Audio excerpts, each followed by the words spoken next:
Hi everybody, it's Michael and welcome back to another Tech Tip Tuesday.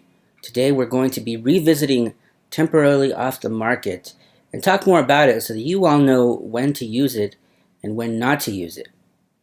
The biggest reason for temporarily off the market is to take a listing off the market temporarily so that you can do repairs or other things like that before you decide you want to show the listing again.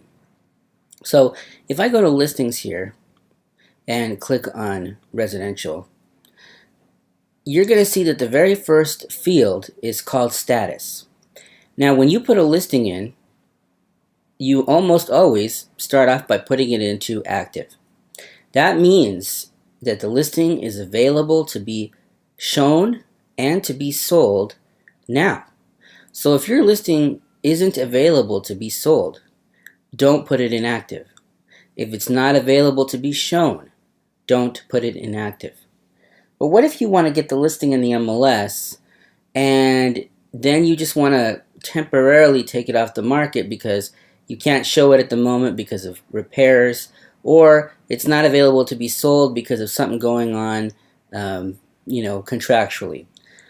What you can do is you can go back to your listing after you've put it in. So first you're going to put it in as active. But as soon as you put it in, the very next thing you can do is go back and change the status to temporarily off the market.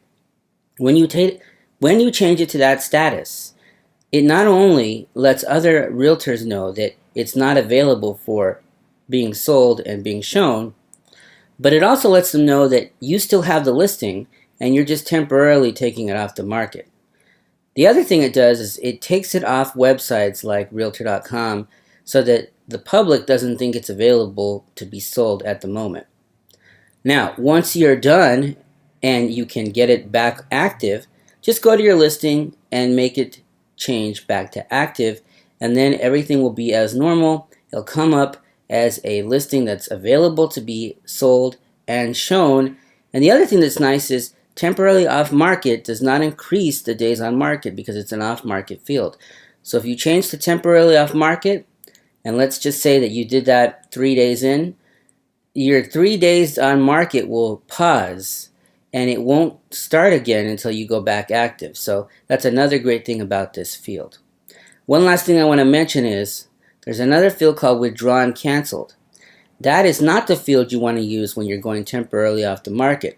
Withdrawn canceled means that you're canceling your contract with the seller and you're not going to have that listing anymore. So only use that field when you are completely not going to be listing that property anymore.